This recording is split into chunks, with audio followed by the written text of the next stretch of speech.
Hello, friends. Today I'm driving from the state of Connecticut to the state of New York, and I thought I would do this live and teach you about the sun and moon letters in Arabic. So, the Arabic alphabet is divided into two groups. One group is called sun letters because it's represented by the word Shams, which means sun. And the word Shams starts with the letter Shin, which is a palatal letter. It's pronounced in the palate, and therefore it's the representative of this group of letters which are pronounced in the palate and with which we do not pronounce the lam part of the L, the definite article in Arabic. So to say the sun, we cannot say El Shams because the letter Lam and the letter Shin are both pronounced in the palate, and it's hard for us to pronounce them one after the other.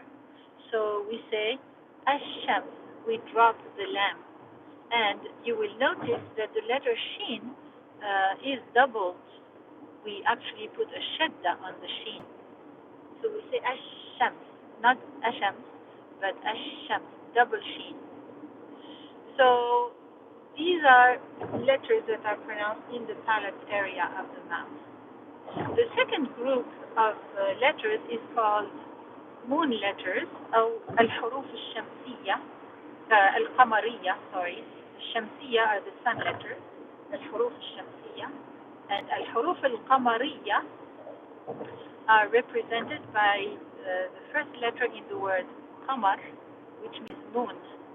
And this group of letters is pronounced either in the front of the mouth, involving one or two of your lips, like ba and fa and mim, or behind the palate, or deeper in your mouth than the palate, which is in the throat, like ha and kha and ayn.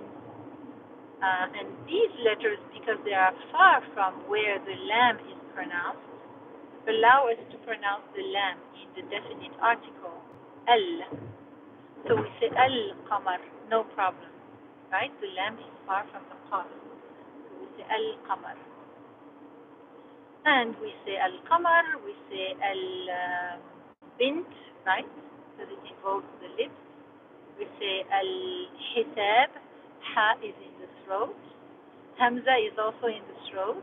So we say al-urdun. We have no problem pronouncing the lam in al-urdun.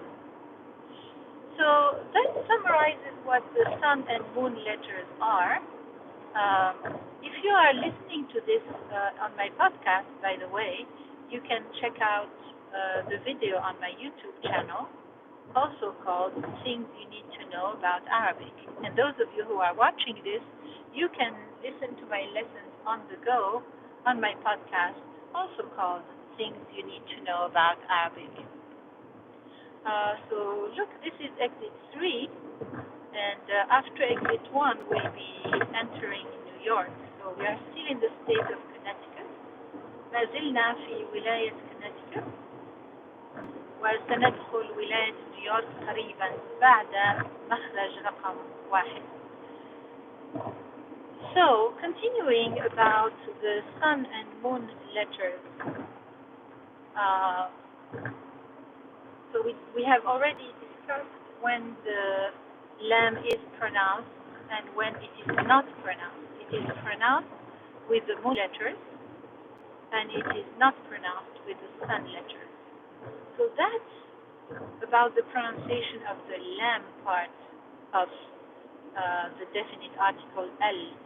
Now, looking at the hamza part of the definite article L, which is the first part, and alif and hamza to make the a part of L, and then you, which is the lam part, the second part.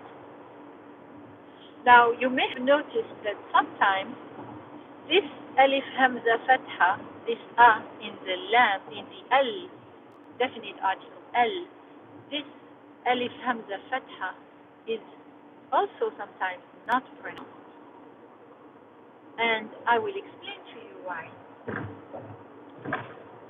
The Alif Hamza Fatha L is always pronounced if it's preceded by a pause. That is at the beginning of a sentence or within a sentence every time you pause. So, so you say Al-Iraq, right? But if you have a word before Al-Iraq and you don't pause between the two words, you say Min al-Iraq. You skip from the Noon Fatha to the Lam directly and skip that Alif Hamza. And that Alif Hamza is usually written as Alif Wasla. That little squiggly thing you have on top of the Alif, it looks like a sod, kind of, baby sod. And it's called Wasla. That means that the Alif Hamza is elided, not pronounced. So, Min al-Iraq.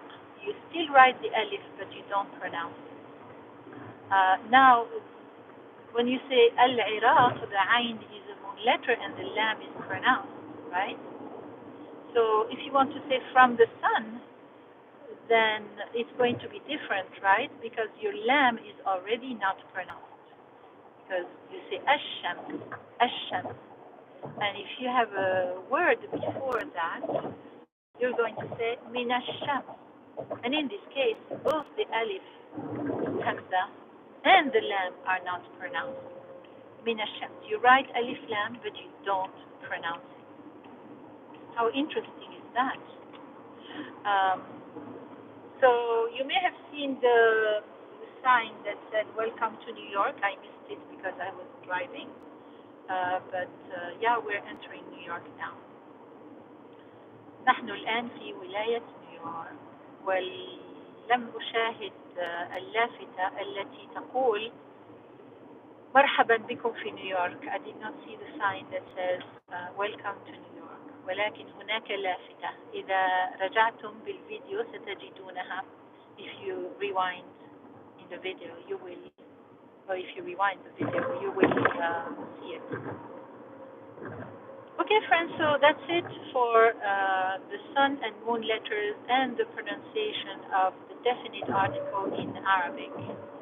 I will make a video on this very soon on my YouTube channel, on this channel, and also post the audio on my podcast.